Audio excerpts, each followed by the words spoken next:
Vous ouvrez les yeux et un instant, plus rien ne vous appartient. La pièce, l'air, le silence. Tout est familier, mais à la distance d'un rêve oublié. Sur ce seuil entre ce qui fut et ce qui n'ose pas encore naître, une force invisible vous retient, vous agrippe par des fils intérieurs, anciens et inextricables. Avez-vous déjà ressenti cette présence? Un poids qui ne repose pas sur des épaules visibles, mais se loge dans l'âme, le rongeant doucement, obstinément, jusqu'à ce que le corps s'habitue à cette nouvelle normalité, porter ce qui le dévore de l'intérieur. Aujourd'hui, je vous invite à percevoir ce poids, à l'affronter et à comprendre que, si rien n'est coupé, rien n'évoluera, car la libération exige des sacrifices, car rien de ce qui reste prisonnier ne se transforme. Carl Jung disait que tant que vous n'aurez pas pris conscience de ce qui se trouve dans l'inconscient, celui-ci gouvernera votre vie, et vous l'appellerez destin. Cette phrase résonne comme un coup de tonnerre au loin. Et pourtant, quelle part de nous obéit à cet ordre silencieux? Combien de gestes répétés, combien de paroles automatiques, combien de choix faits en pilote automatique? Tant que vous ne comprendrez pas que ce qui vous entrave n'est pas nécessairement extérieur, mais intérieur, vous continuerez à tourner en rond, faisant du présent l'ombre du passé. Et le passé, lorsqu'il n'est pas expliqué, lorsqu'il n'est pas assimilé, se perpétue tel un courant invisible. Imaginez un arbre millénaire, massif, épais. Imaginez maintenant que ses racines s'enfoncent non seulement dans le sol, mais aussi dans des galeries souterraines qui s'étendent à l'infini. Ces galeries sont les motifs, les tensions invisibles, les peurs héritées, les caresses fugaces qui ont laissé des cicatrices. Et vous, à ses côtés, vous sentez le sol trembler légèrement à chaque chute d'une feuille morte. Vous êtes lié à cet arbre, par sa nature protectrice et par son poids. Évoluer, dès lors, ne signifie pas créer un nouvel arbre, mais développer une nouvelle racine. Et de nombreuses racines ont besoin d'être élaguées, non pas brutalement, mais consciemment. Un élagage libérateur. Tu vis entouré d'échos, des échos du désir de plaire, d'être accepté, de jouer des rôles que tu n'as jamais choisis. L'écho qui rit quand tu ris, l'écho qui se tait quand tu te tais, l'écho qui se répète quand tu murmures. Cet écho a toujours appartenu à un autre qui exigeait ton adaptation. Et dans ton miroir, tu apparaissais, mais masqué. Et parfois, le masque pèse plus lourd que le visage. Le masque imposé, le masque endossé par peur, le masque qui ne distingue plus tes véritables contours. Et il y a un silence entre le vrai visage et le masque. C'est là que réside l'inconscient. C'est là que murmurent les voix d'anciens pactes. Reste, accepte, tu ne le mérites pas. Il n'y a que comme ça. Ce sont des idées limites que tu as érigées en dogmes. Ce sont des racines qui t'ont nourri et qui te nourrissent maintenant de leur contraire. Et si vous vous demandez maintenant, que dois-je éliminer? La réponse ne se révélera pas dans une simple liste. Elle se révèle dans les tremblements. Elle se révèle dans cette frayeur qui vous saisit au milieu de la nuit. Elle se révèle à l'instant où vous voyez votre reflet et qu'il vous semble étranger. Ce que vous devez éliminer peut être une voix, une habitude, un souvenir, une expérience partagée, un refuge pour les âmes fatiguées. Cela peut être le silence que vous créeriez si vous parliez, ou le cri que vous avez ravalé pour faire taire une foule intérieure. Cela peut être le rêve auquel vous avez renoncé pour vous conformer aux autres. Et si vous n'avez pas le courage, ce schéma se perpétuera. Car l'inconscient, dit Jung, n'est pas simplement du bruit. Il est l'artisan du destin. Et le destin, dans bien des vies, fut la prison qu'ils ont acceptée comme leur foyer. Avez-vous déjà ressenti cette fatigue insidieuse, celle qui ne provient pas de l'effort physique, mais de l'âme? Elle s'installe progressivement. D'abord, un léger découragement. Puis un doute constant. Bientôt le sentiment que ce lieu n'est pas le vôtre, même si tout autour de vous vous assure de sa sécurité. Vous vivez au rythme d'une mélodie discordante, que vous finissez par accepter comme une musique. Et lorsque l'orchestre se tait, vous avez l'impression que le monde s'est arrêté, et non que vous vous êtes arrêté. À ce moment-là, la douleur devient une alliée, et peut-être est-elle la plus honnête des enseignantes. Car elle n'embellit pas, ne dissimule pas, n'anesthésie pas. Elle indique avec une précision chirurgicale où se situe l'attachement, où se trouve le lien, où se trouve ce qu'il faut lâcher prise. Et tant que vous refuserez de regarder, elle répétera l'avertissement sous différentes formes. Maladie, faillite, effondrement, solitude. Et vous penserez, pourquoi moi? Alors que la bonne question serait, pourquoi moi encore? En vous réside une chambre d'écho, emplie de signes, de symboles, de lueurs vacillantes. Ces signes sont des fragments de ce que l'inconscient tente de communiquer. C'est le champ que Jung a délimité, le territoire de l'âme que nous devons habiter pour être entiers. Et vivre, c'est en réalité déchiffrer ce rêve symbolique, car la vie n'est pas linéaire. Elle est une spirale d'images, de répétitions, de miroirs, et quiconque s'approche pour observer verra que ces motifs se meuvent comme des serpents autour de la liberté supposée. Et si vous les ignorez, ils finiront par engloutir l'espace même de la liberté. Vous croyez peut-être encore que l'évolution consiste à accumuler des choses, que bien vivre signifie accumuler titres, vêtements, voyages, abonnés, approbation. Mais cette vision est superficielle et trompeuse. La véritable évolution, enseignait Jung, est la réalisation du soi, et non l'ajout de masques. Et pour que le soi se manifeste, l'ego doit céder du terrain. Il doit reconnaître ses parts d'ombre. Il doit accepter que qui vous êtes aujourd'hui ne sera pas qui vous serez demain, et rien ne sera préservé, hormis le sommet de la vérité. Le reste peut et doit alimenter le feu de la transmutation. Observez ce que vous possédez, ce que vous portez, ce que vous transportez. Et demandez-vous, est-ce moi ou cela m'a-t-il été imposé? Et lorsque l'imposé est mis à nu, la coupure doit avoir lieu, précisément pour que l'être puisse émerger. Une tension palpable flotte dans l'air, et vous la ressentez. C'est l'appel d'une autre facette de votre personnalité, votre authenticité, qui aspire à émerger tandis que l'ancienne s'accroche. C'est la lutte entre ce que l'on vous a conditionné à être et les aspirations de votre âme. Et cette lutte, imperceptible, consume l'énergie, le temps, la vie. C'est pourquoi il n'y a pas de temps à perdre, car demain n'attend pas. Le cycle ne seront pas simplement parce que vous fermez les yeux. Et si vous continuez à repousser la rupture, la chaîne se durcira. Et quand quelque chose se durcit, ça casse. Et la rupture peut causer des dommages irréversibles. Mieux vaut lâcher prise avant que ça ne se brise. Vous êtes au bord de quelque chose. Un seuil invisible qui saigne au moindre doute. Soit vous le franchissez, soit vous restez immobile. Et le franchir exige de se dépouiller. Pas seulement physiquement, pas seulement symboliquement, mais existentiellement. Et en vous dépouillant, vous reconnaîtrez que ce qui vous semblait un défaut, une imperfection, une limitation, était en réalité la porte d'entrée vers ce que vous pouvez devenir. L'ombre n'est pas un ennemi, mais un allié qui a besoin d'être intégré. Jung disait, « Celui qui regarde à l'extérieur rêve, celui qui regarde à l'intérieur s'éveille. » Et c'est dans l'éveil que le véritable chemin s'ouvre, non comme une vague promesse, mais comme une évidence. Alors, que vas-tu faire maintenant? Vas-tu continuer à porter le fardeau de ce qui aurait dû être laissé derrière toi? Vas-tu vivre avec des voix qui te rabaissent, avec des habitudes qui se répètent, avec des personnes qui te vident de ton énergie?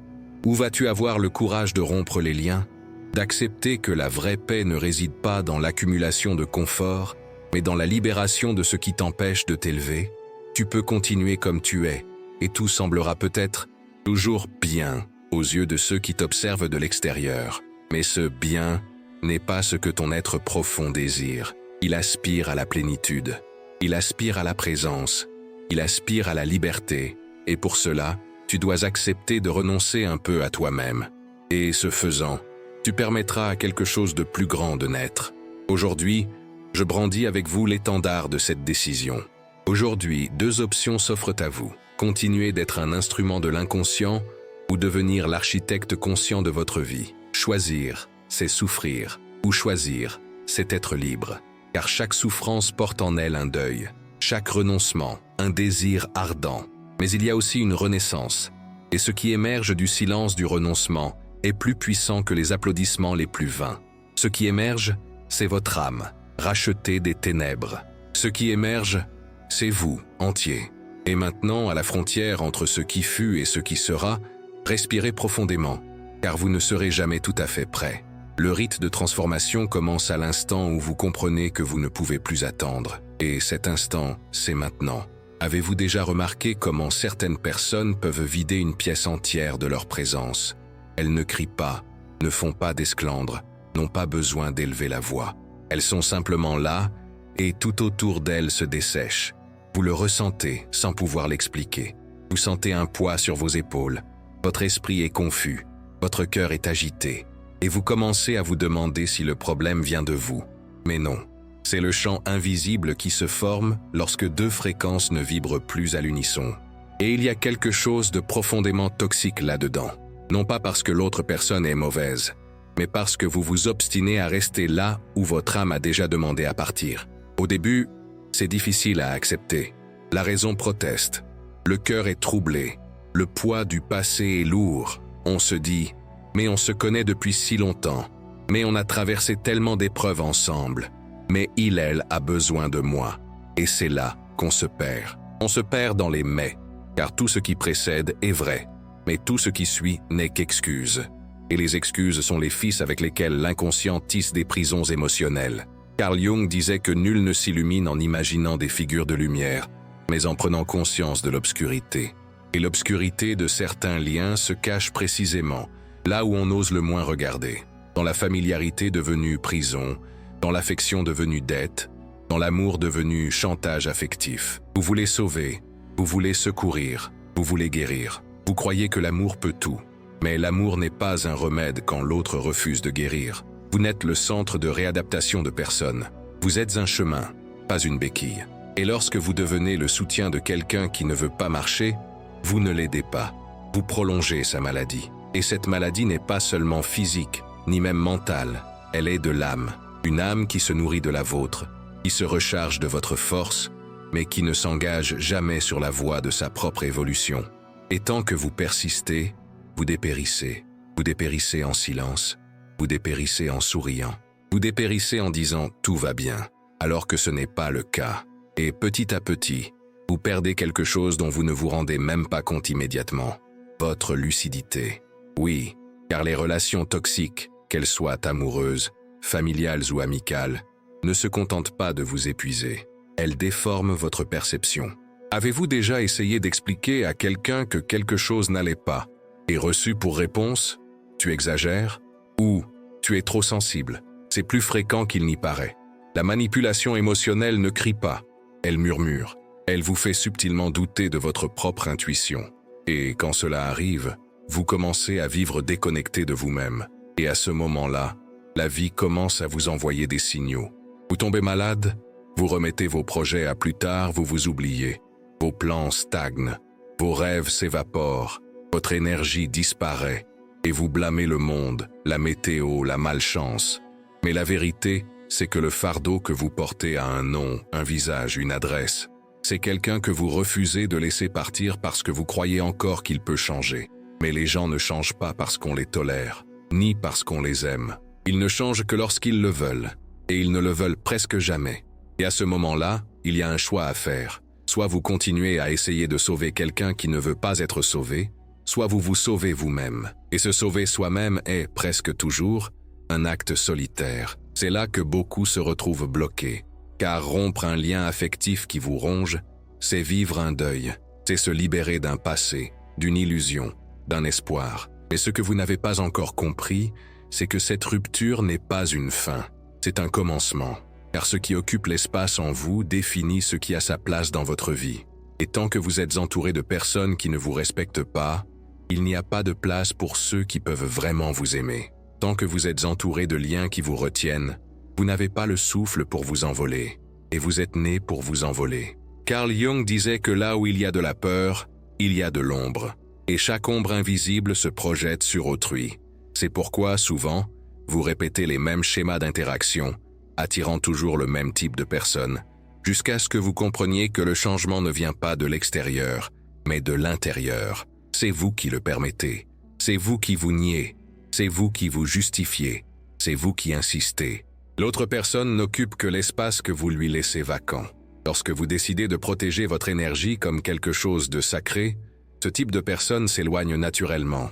Non pas parce qu'elle a changé, mais parce qu'elle ne trouve plus de porte d'entrée. Et puis vient la solitude. Oui, elle arrive, et elle est effrayante. Mais c'est une solitude fertile, un silence fertile, une pause nécessaire pour réorganiser ce qui a été détruit. Ne la fuyez pas. Elle est votre allié. C'est en elle que votre identité commence à renaître. C'est en elle que vous commencez à entendre ce qui était auparavant étouffé. C'est en elle que votre force, auparavant donnée aux autres, commence à s'épanouir. Et dans cet épanouissement, d'autres vérités apparaissent. Car ce ne sont pas seulement les relations ouvertement toxiques qui vous freinent, ce sont aussi les amitiés tièdes, les liens stagnants, les sourires qui ne sont pas des miroirs, mais des voiles. Avez-vous déjà connu ce genre d'amitié? Celles qui semblent loyales, mais qui vous paralysent en secret?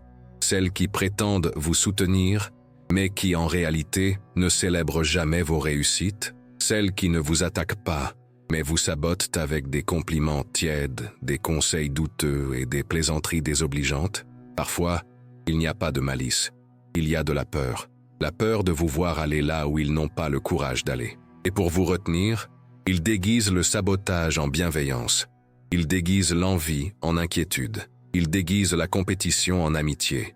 Il faut être attentif. Quand vous rêvez, qui sourit avec des étoiles dans les yeux? Quand vous réussissez quelque chose, qui vous félicite sincèrement?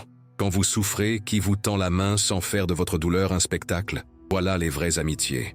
Les autres, aussi drôles, aussi anciens, aussi présents sur les photos soient-ils, ne sont que des encres, et les encres ont une fonction, vous immobiliser. Et voici le plus difficile. Parfois, on passe de bons moments avec ces personnes. On rit, on se sent bienvenu. Mais c'est un confort toxique, car c'est le genre de rire qui ne nous fait pas avancer. C'est le genre de compagnie qui ne nous pousse pas à nous dépasser.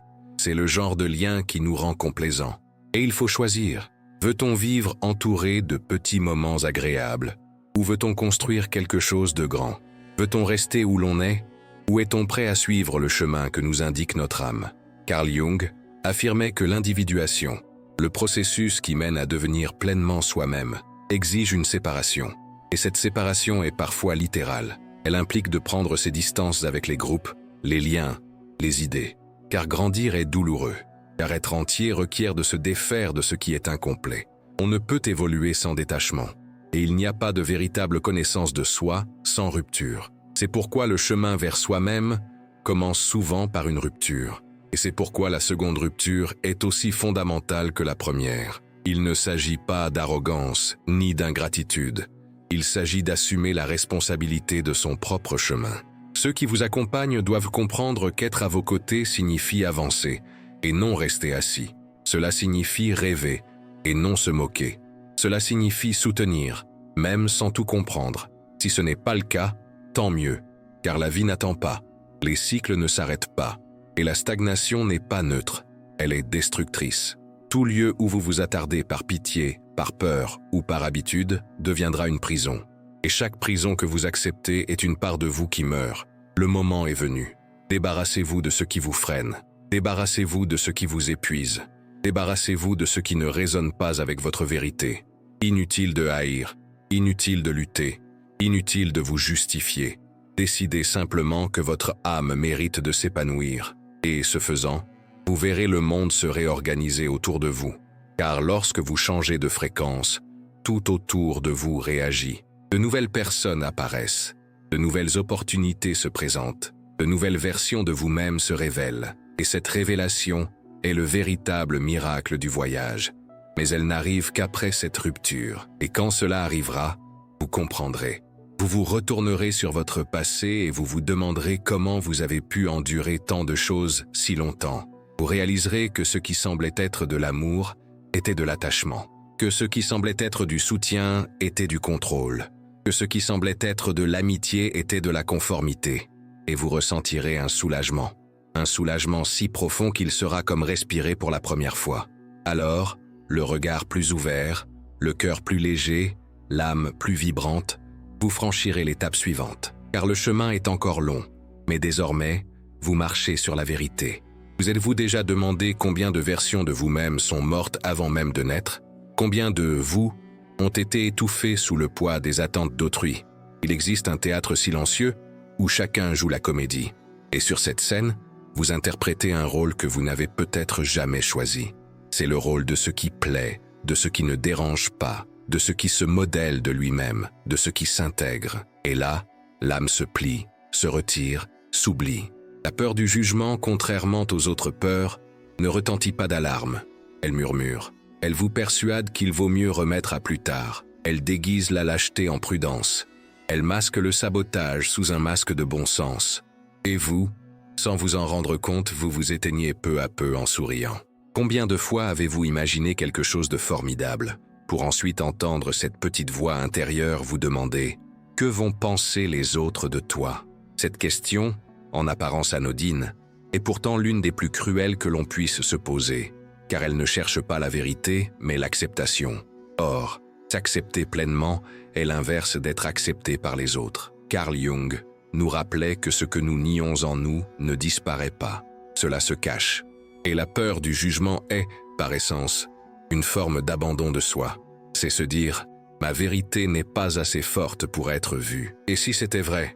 Et si vous décidiez, dès aujourd'hui, de ne plus demander la permission d'exister, de ne plus marchander votre essence pour être loué, de ne plus dissimuler votre lumière pour ne pas éclipser ceux qui préfèrent vivre dans l'ombre? Combien d'opportunités attendent votre « oui » et combien n'en avez-vous déjà perdu à cause du non imaginaire de personnes qui ne vous accompagnent même pas? Que craignez-vous vraiment de perdre en gardant le silence pour ne pas être jugé? Respirez profondément et réfléchissez, car la réponse risque de vous effrayer. Vous réaliserez peut-être que ce n'est pas le jugement des autres qui vous retient, mais votre propre jugement intérieur, hérité de voix intérieures anciennes, de regards silencieux et d'une culpabilité qui n'est pas la vôtre. C'est l'enfant blessé qui tente d'être parfait pour ne pas être rejeté à nouveau. C'est l'adolescent fragile qui a appris à se cacher derrière les conventions. C'est l'adulte las qui répète les mêmes schémas pour éviter les conflits.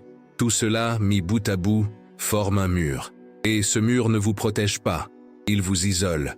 On le ressent quand on tente quelque chose de nouveau, quand on décide de se lancer, de se montrer tel qu'on est, de défendre un point de vue. Le cœur s'emballe, la gorge se serre, et une question revient sans cesse. Et si ça tourne mal? Pourtant, on entend rarement dire que se tromper, c'est aussi être libre. Car faire une erreur n'est pas un échec, c'est acquérir de l'expérience. Le véritable échec, c'est de ne jamais essayer. C'est de vivre tellement sous le regard des autres qu'à la fin, on ne reconnaît plus son propre reflet dans le miroir. Pourquoi accorder autant de crédit aux critiques de quelqu'un qui n'a jamais rien construit? Pourquoi donner autant d'importance à l'opinion de quelqu'un paralysé par sa propre peur? Pourquoi la voix de quelqu'un qui ne vous a jamais félicité est-elle devenue la boussole de vos décisions? Carl Jung disait qu'on ne s'illumine pas simplement en regardant la lumière, mais en affrontant l'obscurité. Et cette obscurité a un nom aujourd'hui, la peur du jugement. Mais maintenant, vous le savez. Vous savez que cette obscurité n'est pas réelle, elle est construite. Et tout ce qui est construit peut être déconstruit. Voici donc une question qui dérange. Si vous aviez la garantie que personne ne vous jugerait, que feriez-vous aujourd'hui? Quel projet entreprendriez-vous? Quelle décision prendriez-vous? Quelle vie choisiriez-vous? Cette question révèle tout. Elle montre où réside votre vérité et où se cache la peur qui l'étouffe. Et elle montre surtout que c'est vous qui définissez les limites de votre liberté. Il y a une différence fondamentale entre être libre et paraître libre. Et nombreux sont ceux qui, aujourd'hui, semblent libres. Ils publient des citations courageuses, portent des vêtements audacieux, clament haut et fort leur authenticité. Mais ils vivent le cœur prisonnier, otage des « j'aime » et du regard des autres. La vraie liberté n'a pas besoin de public. Elle est silencieuse. Elle est intime. C'est une décision. Une décision qui dit « je ne vivrai plus sous le regard des autres ». Et si, en disant cela, vous perdez des gens, tant mieux. Car ce qui se perd dans ce processus, ce n'est pas l'amour, c'est un contrat. Un contrat de silence, de soumission, de peur partagée. Et de tels contrats ne construisent jamais rien de solide. Le véritable amour n'exige pas que vous éteigniez votre lumière. Il n'exige pas que vous vous taisiez. Le véritable amour vous pousse à aller de l'avant, même si cela signifie vous voir explorer des territoires inconnus de l'autre. Et si vous n'avez pas cet amour autour de vous, le problème ne vient pas de vous, mais de votre environnement. Avez-vous déjà été dans des endroits où vous vous sentiez obligé de vous retenir, où vous aviez peur de vous exprimer, de montrer votre enthousiasme, de laisser libre cours à vos émotions? Ce sont des lieux où le jugement règne en maître, où le talent des autres est dérangeant, où la médiocrité est confortable. Et savez-vous pourquoi? Parce que ceux qui se sentent inférieurs ne supportent pas de voir quelqu'un d'autre s'épanouir. Et c'est pourquoi ils vous coupent la parole. Ils vous démotivent. Ils vous font taire avec des phrases comme « Ne t'emballe pas, ça ne marchera pas, tu as changé. » Oui, tu as changé. Et c'est normal. Mais le changement a un prix. Et ce prix, c'est de sortir des sentiers battus. Ceux qui s'écartent de la norme deviennent des cibles. On les qualifie d'étranges, de bizarres, d'arrogants. Non pas parce qu'ils le sont, mais parce qu'ils ont osé vivre en marge des conventions.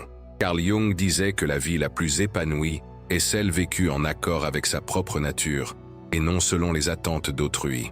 Et vivre en accord avec sa nature exige une sorte de renaissance, une rupture, une révolution. Avez-vous déjà entamé cette révolution? Avez-vous souffert de l'incompréhension? Avez-vous enduré la solitude de vous éloigner des voies familières? Avez-vous ressenti la liberté de respirer hors de cette cage? Si ce n'est pas le cas, il est temps.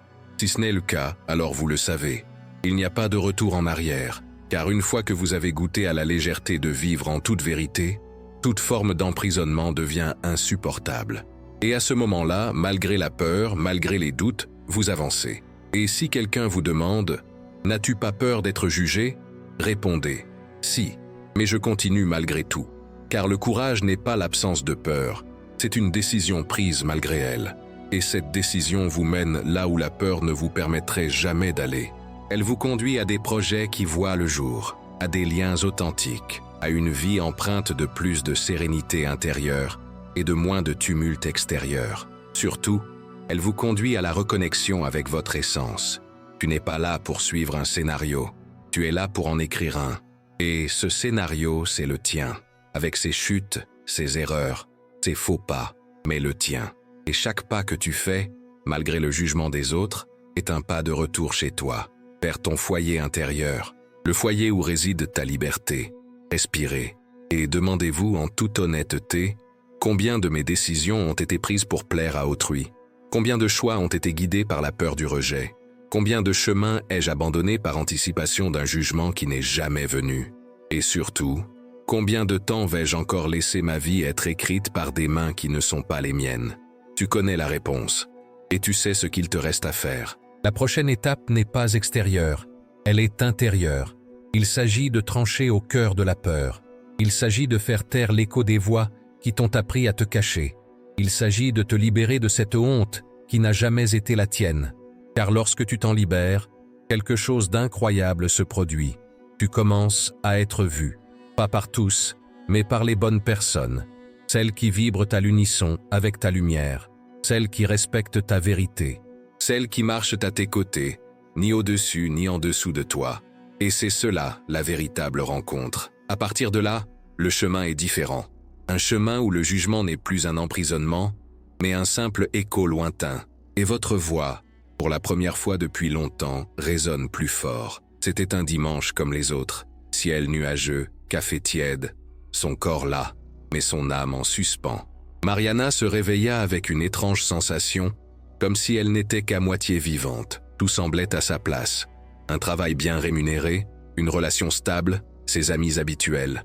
Mais quelque chose clochait, un malaise silencieux, une angoisse sourde, mais pesante. Ce jour-là, en se brossant les dents, elle se regarda dans le miroir et murmura doucement, presque comme une confession. « Je ne supporte plus de me sentir comme ça. » Mais qu'était-ce que ce « comme ça » ?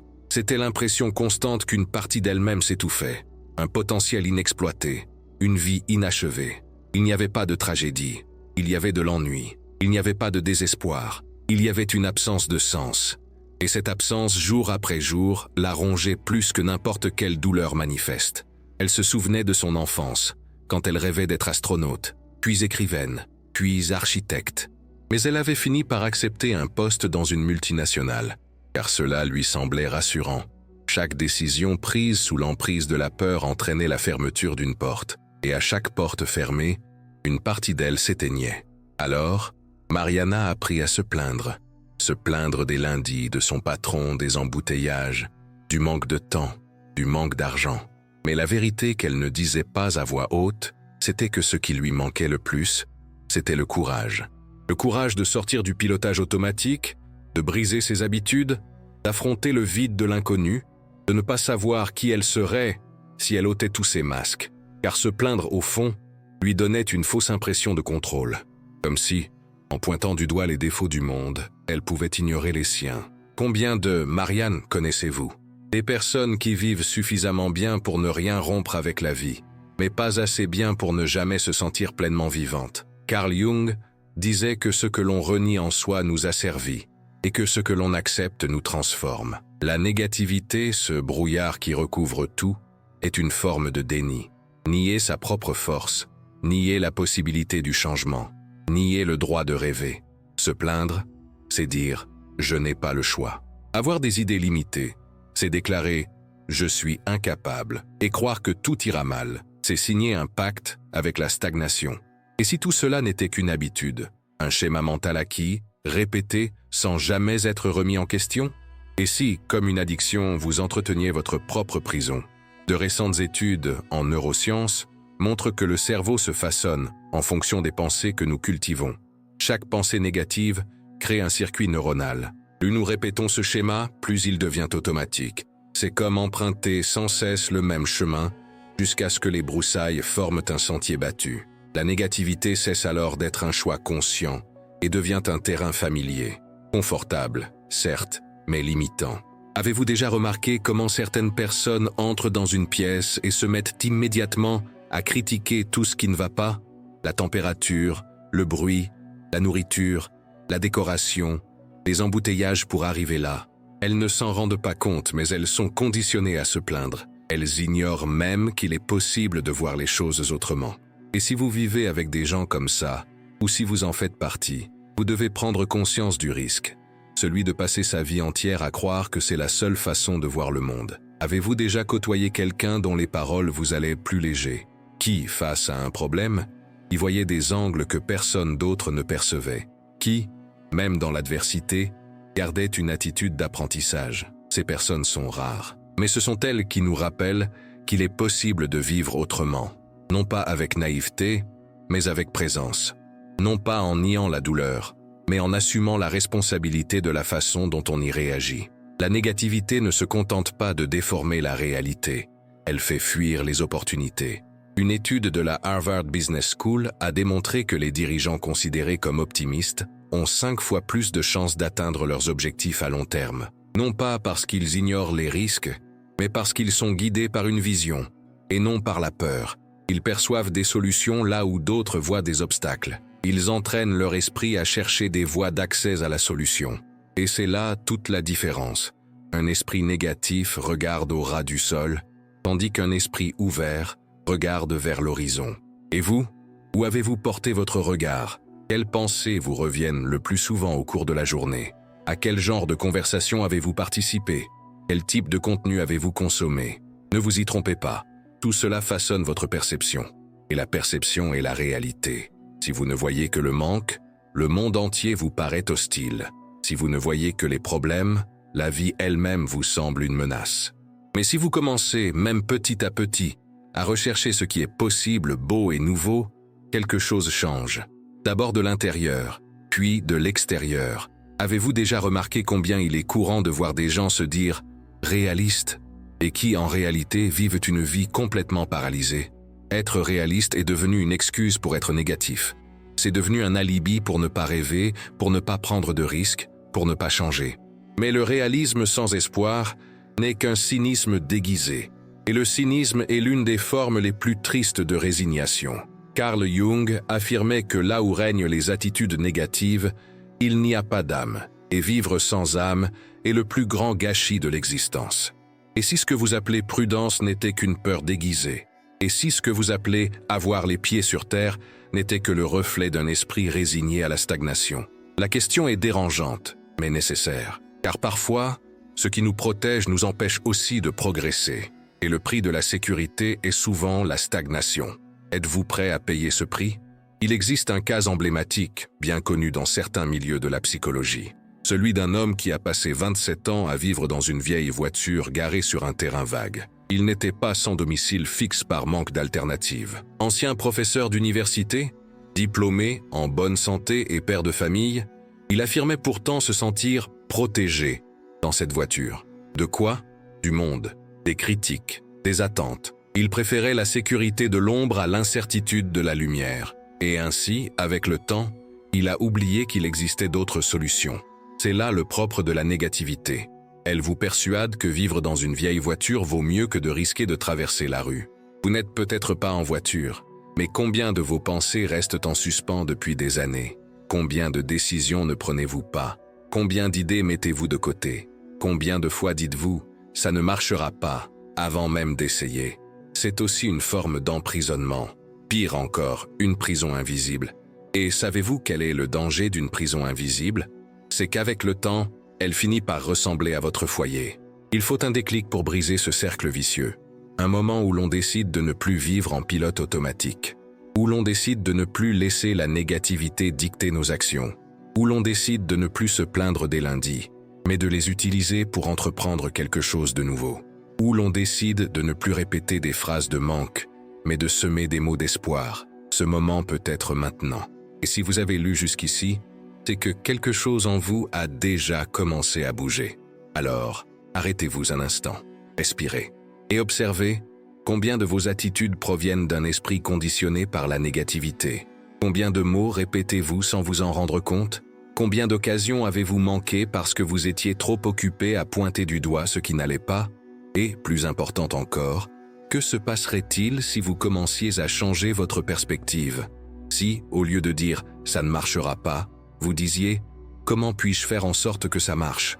Cela peut paraître anodin, mais c'est révolutionnaire. Carl Jung a écrit que ce que nous n'affrontons pas en nous-mêmes devient notre destin. La négativité, si elle n'est pas remise en question, se transforme en structure, et les structures façonnent nos vies. Mais il n'est pas nécessaire qu'il en soit ainsi. Vous pouvez reprogrammer votre vision. Vous pouvez entraîner votre esprit comme on entraîne un muscle. Vous pouvez choisir, chaque jour, de vous concentrer sur ce qui vous fortifie, et non sur ce qui vous paralyse. Et ce faisant, vous réaliserez quelque chose d'extraordinaire. Le monde n'a pas changé. C'est vous qui avez changé de perspective. Et cette nouvelle perspective révèle des chemins là où il n'y avait auparavant que des murs. Elle dévoile des possibilités là où il n'y avait auparavant que la peur. Et elle montre que l'avenir que vous désirez n'a jamais été impossible.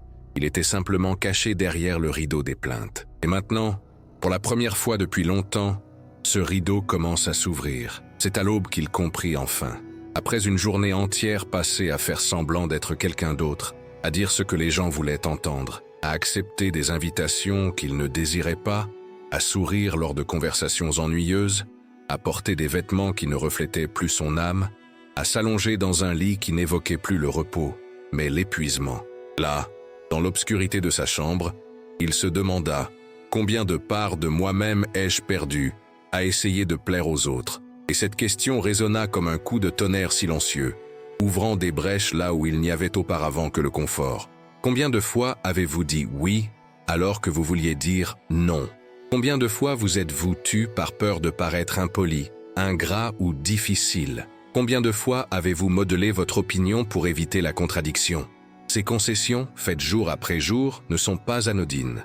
Elles érodent votre authenticité, jusqu'à ce que vous vous retrouviez à vivre une vie que vous ne reconnaissez plus comme la vôtre. Carl Jung disait que la plus grande tragédie est de vivre la vie de quelqu'un d'autre en croyant que c'est la sienne. Et c'est peut-être exactement ce que vous faites, sans même vous en rendre compte. Il existe un schéma récurrent chez ceux qui s'efforcent trop de plaire. D'abord, ils se sentent utiles. Ensuite, ils se sentent indispensables. Puis, l'épuisement les gagne. Finalement, ils deviennent invisibles, même à leurs propres yeux. Et c'est alors que survient l'effondrement. Parfois émotionnel, parfois physique, parfois spirituel. Car plaire à tout le monde est un effort que le corps et l'âme ne peuvent soutenir longtemps. Et il n'y a aucune victoire à cela, seulement l'épuisement. Le monde exige de la constance. Paradoxalement, il vous oblige à vous renier pour vous adapter à des cercles restreints. Il réclame l'authenticité, mais vous punit lorsque vous révélez votre véritable nature. Il encourage l'épanouissement, mais le rejette lorsqu'il menace la stabilité d'autrui.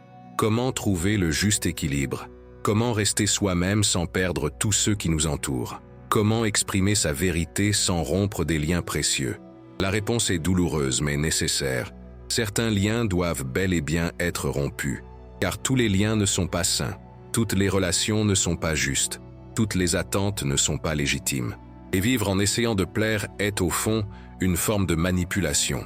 C'est comme dire « je sacrifie ma vérité si vous m'acceptez en retour ».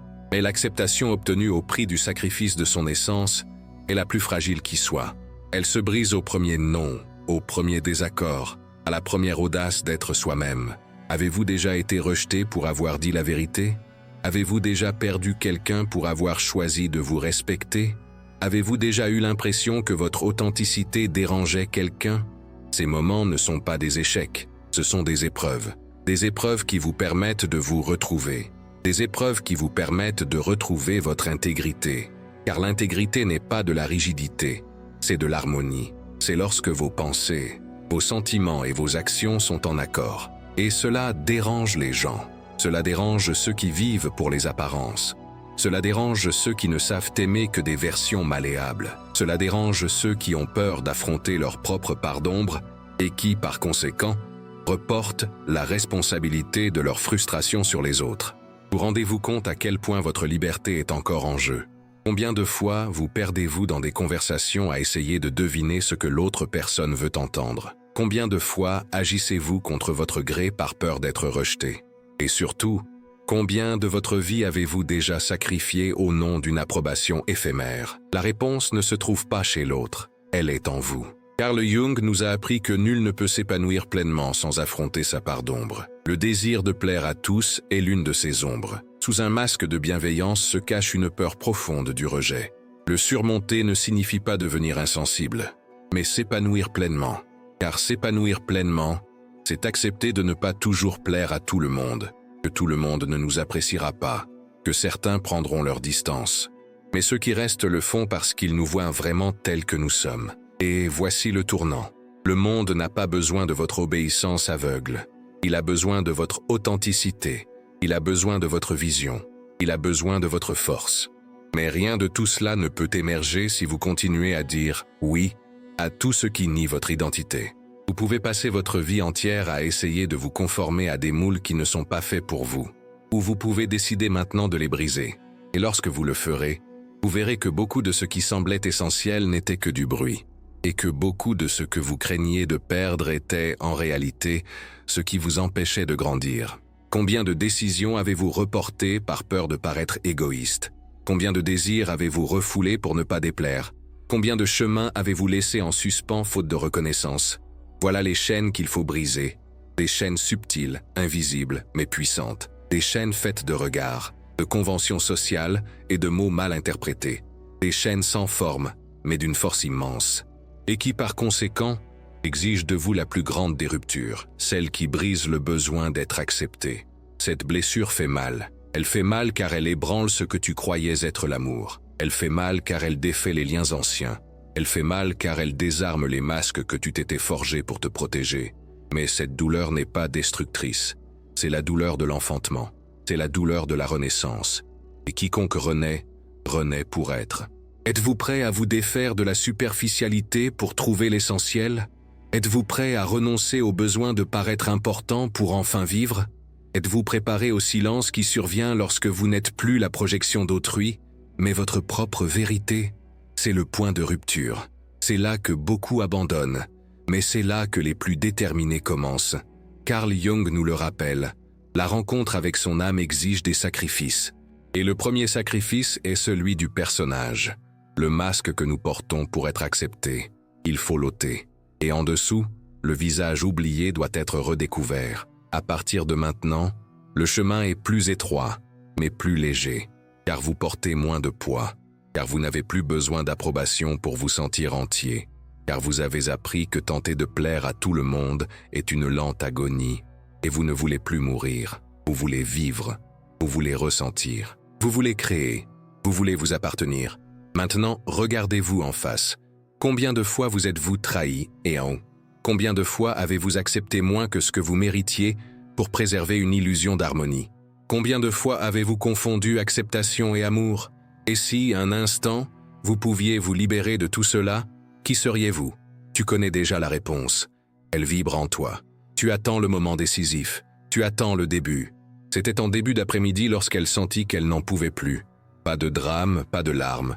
Juste une sorte d'épuisement silencieux. Elle était lasse de remettre à plus tard, lasse de se justifier, lasse d'attendre le bon moment, le bon soutien, le bon signe. Elle regarda l'écran de l'ordinateur et réalisa que le projet dont elle avait tant rêvé était toujours au même point, vide, inexploité, silencieux, paralysé par la peur. Et là, à cet instant précis, elle comprit que ce n'était pas un manque de temps, ce n'était pas un manque de ressources, ce n'était pas un manque de compétences. C'était la procrastination qui rythmait ses journées et transformait lentement sa vie en un cycle d'attente stérile. Vous savez comment c'est. Vous vous dites que vous commencerez lundi quand vous serez moins fatigué, au début du mois, quand l'inspiration reviendra, quand la peur s'apaisera. Et ainsi, un jour devient une semaine, puis un mois, puis une année. Et quand vous vous en rendez compte, la moitié de votre vie a été consumée par des promesses que vous vous êtes faites et qui n'ont jamais été tenues. Et vous vous trompez en disant que vous n'êtes pas prêt, alors qu'en réalité, personne ne l'est. On n'est jamais vraiment prêt à vivre quelque chose d'extraordinaire. On ne devient extraordinaire qu'en commençant, même sans garantie, même avec des doutes. La procrastination est un mensonge élégant. Elle se présente comme du repos, de la précaution, une stratégie. Mais derrière elle se cache une vérité crue. La peur, peur de l'échec, peur de ne pas être à la hauteur, peur du jugement. Et plus vous alimentez cette peur par des reports, plus elle se renforce. C'est un cercle vicieux où l'on devient expert en excuses et amateur en matière d'exécution. Carl Jung disait que ce que l'on évite nous contrôle. Et la procrastination, c'est précisément cela. Une façon de laisser la peur prendre le contrôle de sa vie sans s'en rendre compte. Maintenant, arrêtez-vous et réfléchissez. Qu'avez-vous remis à demain? Quel rêve avez-vous mis de côté, attendant le moment parfait? Que savez-vous devoir faire mais que vous ne faites pas? C'est le moment décisif, le plus difficile, le plus urgent, le plus libérateur. Vaincre la procrastination, c'est déclarer la guerre à votre stagnation. C'est comprendre que personne ne viendra vous sauver, que personne ne construira pour vous, que personne, sauf vous, ne déplacera les pièces du jeu de votre vie. Et il n'est pas nécessaire de commencer par quelque chose de grandiose. Un pas, un mouvement, une décision. Cela suffit à briser l'inertie. L'impulsion vient après l'action, pas avant. La motivation naît du mouvement. Voulez-vous attendre de vous sentir prêt? Vous attendrez indéfiniment. Voulez-vous attendre que la peur disparaisse? Vous resterez immobile. Voulez-vous attendre que tout devienne clair? La vie ne propose jamais de cartes complètes, seulement des boussoles intérieures que l'on apprend à écouter dans le silence de l'action. Commencez même avec des doutes. Commencez même avec la peur. Mais commencez. Il y a des gens qui vivent en ce moment même ce dont vous rêvez en silence. La différence entre eux et vous ne tient ni à la chance, ni au talent, ni au privilège. Elle tient à la décision. Ils ont décidé d'agir. Pendant que vous réfléchissez, ils agissent. Pendant que vous hésitez, ils testent. Pendant que vous cherchez des excuses, ils mettent le mouvement en marche. Et le mouvement engendre des résultats. La vie ne répond pas aux intentions, elle répond aux actions. Et la différence entre une vie médiocre et une vie extraordinaire réside dans le rapport que vous entretenez avec le temps. Avez-vous peur de faire des erreurs? Tout le monde en a peur. Mais la plus grande erreur est de ne pas essayer. Le plus grand regret est de réaliser, plus tard, que vous aviez toutes les conditions, tous les signes, toutes les opportunités, mais que vous avez choisi le confort du plus tard. Et le plus tard est trompeur. Il n'arrive jamais comme prévu. Il endort vos rêves, vous épuise et vous persuade que tout va bien, alors que le temps file entre vos doigts. Aujourd'hui est le seul jour certain, le seul moment authentique. Et si vous êtes là à lire ces lignes, c'est parce qu'au fond de vous, vous savez que le changement est nécessaire, qu'il n'est plus possible de le remettre à plus tard. Il est temps de prendre votre destin en main. Carl Jung disait qu'être entier, c'est accepter son ombre et sa lumière. Et procrastiner, c'est se cacher de sa propre lumière, faire comme si le moment de briller n'était pas encore venu. Vous n'avez pas besoin de toutes les réponses. Il vous suffit d'avoir le courage de poser la question suivante. Quelle est la première chose que je peux faire dès maintenant? C'est cet instant précis qui fait la différence entre votre vie actuelle et celle que vous pourriez encore vivre. La décision vous appartient. Allez-vous continuer à la remettre à plus tard ou allez-vous enfin agir? Combien de temps allez-vous encore attendre avant de faire le premier pas vers la vie dont vous rêvez? Il n'y a pas de fin magique. Il y a l'action constante. Il y a la prise de décision quotidienne. Il y a le courage d'être imparfait et de commencer malgré tout. Chaque choix que vous faites aujourd'hui façonne votre avenir. Et si vous persistez à choisir le confort de l'inaction, vous récolterez le regret de n'avoir jamais vécu pleinement votre potentiel. Mais si vous choisissez d'agir, même modestement, même avec incertitude, Vous aurez déjà une longueur d'avance sur la plupart des gens. Car la plupart des gens pensent, mais peu agissent. La plupart des gens rêvent, mais peu transforment. Alors, voici l'appel. Voici le moment décisif. Le point où tout ce que vous avez entendu jusqu'ici doit passer du domaine de la théorie à celui de la pratique. Car maintenant, vous savez ce qu'il vous faut éliminer. Les relations épuisantes, les amitiés stériles, la peur du jugement, la négativité silencieuse, le besoin de plaire et surtout, la procrastination qui étouffe votre potentiel. Tout cela doit disparaître. Tout cela doit mourir pour que vous puissiez renaître. Et cette renaissance ne dépend de personne. Elle ne dépend que de vous. Désormais, engagez-vous pleinement dans votre évolution. Affirmez-vous fermement. Je ne remettrai plus ma vie à plus tard. Commencez petit à petit. Changez une habitude. Notez un objectif. Éliminez une distraction. Faites le premier pas, puis le deuxième, puis le troisième. Et avant même de vous en rendre compte, vous serez en mouvement. Vous serez pleinement vivant. Vous serez entier.